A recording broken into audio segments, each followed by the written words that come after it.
Fala pessoal, sejam todos bem-vindos. Bora aqui para mais um conteúdo, mais uma notícia, trazendo aqui para vocês as últimas informações diretamente de Brasília. Vamos aqui com comentários do canal Revista Oeste, já deixando os créditos ao canal do Revista Oeste na plataforma do YouTube.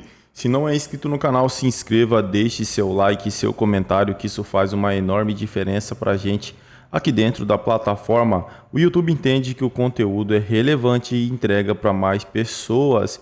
Então o seu like, o seu comentário faz uma enorme diferença para a gente aqui dentro da plataforma. E lembre-se também de comentar aí de qual cidade vocês estão nos assistindo, que é para a gente saber de onde está vindo a nossa audiência. Agora, sem mais enrolação, bora para o conteúdo.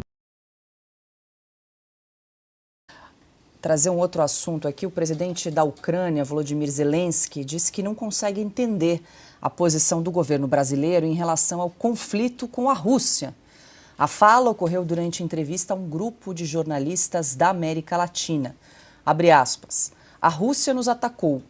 O Brasil tem de estar do nosso lado e dar um ultimato ao agressor, em nome do resto do mundo. Uma amizade com alguém que tem uma ideologia e uma visão fascistas não pode trazer benefícios. Fecha aspas.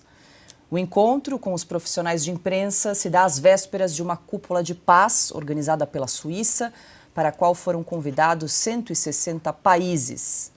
O Brasil não pretende enviar representantes de alto escalão ao evento. Alexandre, quero ouvi-lo. Acho que dá para a gente juntar aí essas duas pautas, né? A posição do Brasil em relação ao conflito Israel, Hamas e Ucrânia-Rússia.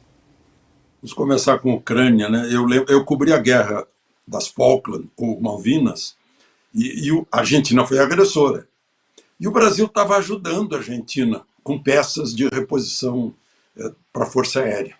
E eu lembro que fui ao presidente Figueiredo e disse, mas nós estamos ajudando o agressor, e ele me respondeu que a Argentina era nossa gêmea, vizinha, e que a Inglaterra estava a 10 mil quilômetros, e que quando a guerra terminasse, a Argentina continuaria nossa vizinha e devendo favor para a gente. Bom, justificável. No caso da Rússia, qual é a justificativa? Tem duas províncias que falam russo, que usam dinheiro russo, que são de etnia russa e que estão sendo maltratadas pelo regime de Zelensky. Lá foi o agressor. Né?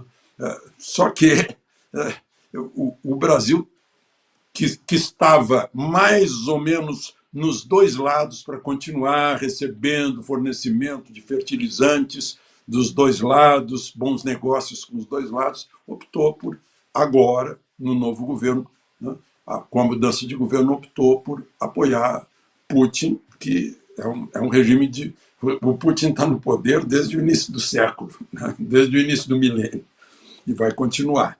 Então fica esquisito. E a questão de Israel me toca muito, porque eu sou conterrâneo gaúcho do Oswaldo Aranha. Né? Então, a história do Brasil com Israel não começou em 1948, quando Oswaldo Aranha viu o momento certo de dar o quórum para criar o Estado de Israel, presidindo a Assembleia da ONU. Não começa ali. Começa no descobrimento do Brasil, que na Frota de Cabral tinha judeus. Desde o início, nós temos essa relação consanguínea com Israel. Né? E agora, de repente, o embaixador do Brasil não está mais lá. É um virtual rompimento de relações. Né? O embaixador está em Genebra, vai lá nessa reunião. Essa reunião tem muita gente acompanhando, está preocupado. Preocupado se houver algum tipo de agressão à Rússia e que a Rússia reaja, vamos chamar de com armas não convencionais, né? Ou seja, armas nucleares. É um perigo danado. Né? Está claro que o Maduro na Venezuela está esperando um olhar do mundo para lá para poder pegar esse equipo. Né? Assim como lá na China, está lá pertinho de Taiwan. Né? Tudo isso faz parte da estratégia mundial de poder em roda de Taiwan, mas não vai entrar, porque é um bom pretexto. Assim como como Galtieri tinha o pretexto das Malvinas, o Maduro tem o pretexto de Essequibo, os chineses de Pequim têm o pretexto de Taiwan, mas fica ali e depois volta. Então, sim, a paz mundial corre risco.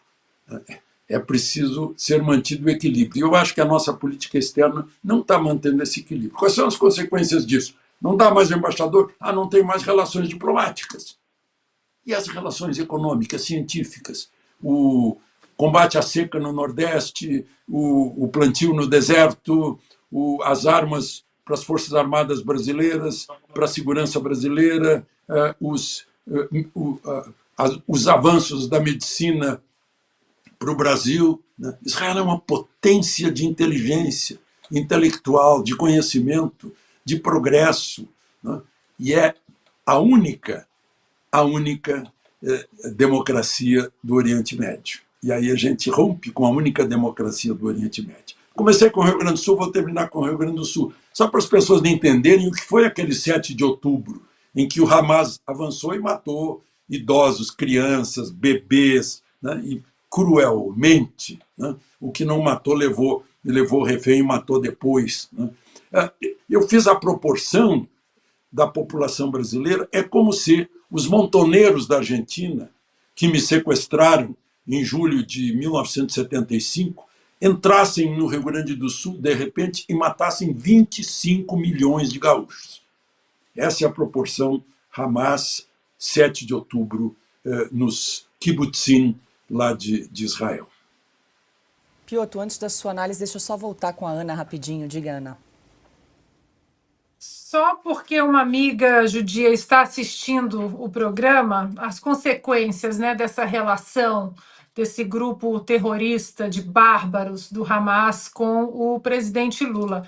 Ela acabou de me mandar a seguinte mensagem: enquanto o Hamas agradece Lula pelas críticas, estou em São Paulo em um evento de todas as escolas judaicas do Brasil. A segurança está impressionante. Parece que estamos em uma zona de guerra. Muito triste ter esse medo. Centenas de crianças no mesmo lugar, lotado de segurança e todos com muito medo. Que tristeza ver isso, Paula. Que tristeza ver isso em 2024. Parece que não apenas a humanidade não entendeu o que aconteceu na Segunda Guerra Mundial, o Holocausto, passamos anos discutindo exatamente sobre isso, isso não pode acontecer novamente, e no Brasil do Lula de 2024, as escolas judaicas estão com medo, exatamente porque as relações diplomáticas de Lula não são, como o Alexandre Garcia disse, com a única democracia ali na região, que é Israel. Ligações diplomáticas e ideológicas com grupos terroristas. Que tristeza! O Brasil não merece isso e os judeus no Brasil também não merecem isso. Piotr, eu fico aqui pensando o que você diria para o presidente da Ucrânia, o Zelensky, quando disse: não entendo por que o Brasil está do lado do agressor. Como é que você explicaria isso ao presidente da Ucrânia? O Zelensky sabe, até porque ele depois se refere nesse depoimento, ele cita nominalmente Lula. Este é o Brasil do Lula, é o governo do Lula, não é o Brasil. O Brasil é esse que o Alexandre Garcia fez menção a Oswaldo Aranha, de diplomacia muito inteligente, mas este atual governo é pródigo em tomar decisões erradas de uma proporção que assusta. É sempre do lado errado. Eu vou lembrar de um caso também de diplomacia muito menos grave, embora economicamente muito danoso ao Brasil, que foi o caso da invasão das refinarias da Petrobras na Bolívia. Foi durante o governo Lula, acho que 2007, alguma coisa assim, e o Lula pegou e disse assim: tá vendo, aqui os brasileiros estão reclamando, querem falar grosso com a Bolívia, mas falam fino com os Estados Unidos. O Lula fala grosso com a democracia de Israel, porque é uma democracia, mas fala fino com o Hamas. Estou usando a frase do próprio presidente, ele mesmo. Ele fala fino com o Hamas porque ele sabe que ali é um grupo terrorista, ditatorial, violento. Aliás, é simples, o 7 de outubro é muito claro do que aconteceu. Aliás, como mencionou o Alexandre, não somente a crueldade Mas aquilo é crime contra a humanidade. É notório. E eu me junto ao Augusto, eu não duvido que na marcha, como é que se chama? Não é marcha, é Parada gay, a parada gay, haverá alguém com bandeira da Palestina. Porque os universitários, não só aqui no Brasil, como nos Estados Unidos, eles não conseguem entender nem aquela musiquinha absurda. Porque se eles conhecessem, não seria tão absurdo assim. Quando dizem, do rio ao mar, né, a Palestina será livre. Que em inglês tem uma rima muito boa. Né? Tem rima, em português não.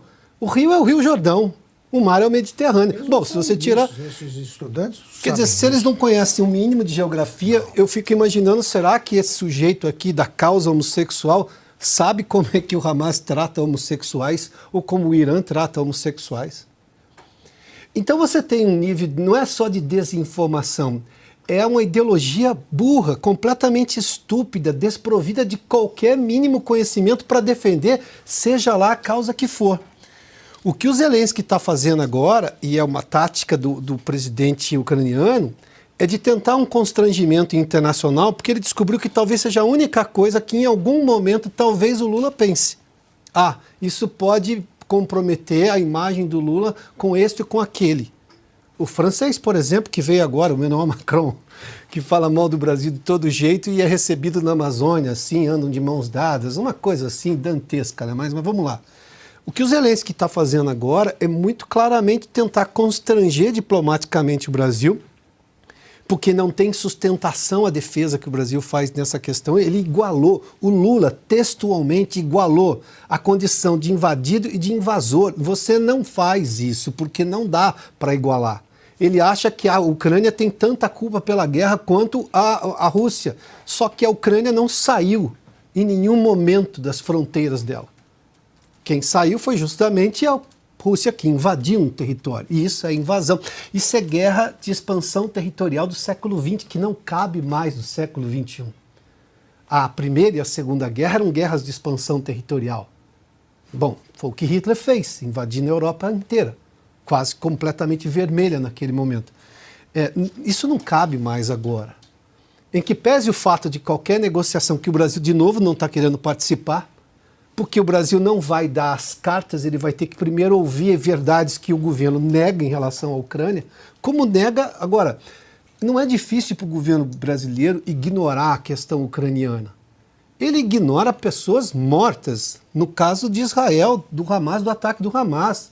Ele diz que é a mesma. Não, mas espera um pouquinho de novo. Houve um agressor, Quatro brasileiros mortos. Quatro brasileiros. O último, recentemente, soubemos nessa semana, né? E qual foi a manifestação do presidente Lula? Qual o nível de solidariedade em relação a isso?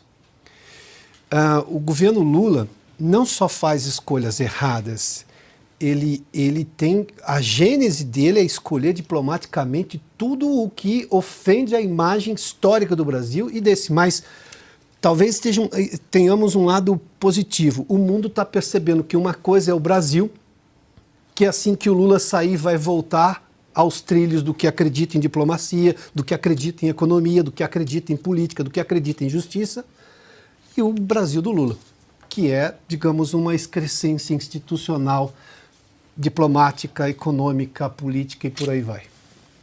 74 mil telas acompanhando o programa nesta sexta-feira. Agradeço muito a sua audiência, além de todas as rádios, web rádios e TVs que também transmitem o nosso programa. A gente faz mais uma rápida pausa. Aproveite para... Defendendo o Lula, eles vão se manter muito firmes, porque assim, eles fingem não ver a realidade.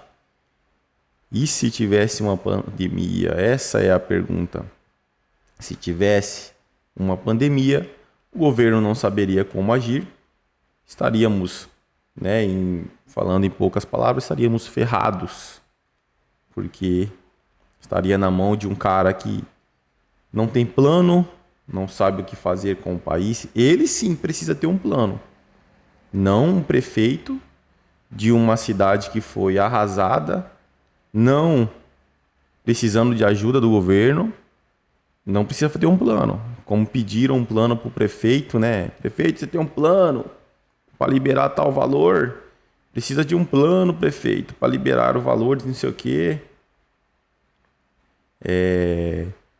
Engraçado que para comprar móveis para eles, né, fazer gracinha com dinheiro público não precisa de plano, né? Então, voltando no assunto, se tivéssemos uma pandemia, estaríamos ferrados, politicamente falando. Porque eles simplesmente iriam deixar a carruagem seguir. Lula iria aparecer na imprensa para falar um discurso motivacional, para tentar falar alguma coisa motivacional, e a pandemia ia estar fazendo o estrago. Só não foi pior por conta do governo que estava, que foi o governo federal, o governo que enfrentou a pandemia do Bolsonaro, que teve pulso firme, fizeram as melhores escolhas. Infelizmente, numa pandemia, você não tem como não ter risco. Infelizmente, perdeu muitas pessoas, mas a gente pensa que poderia ser muito pior, né? É isso aí, pessoal. Agradeço a vocês pela companhia.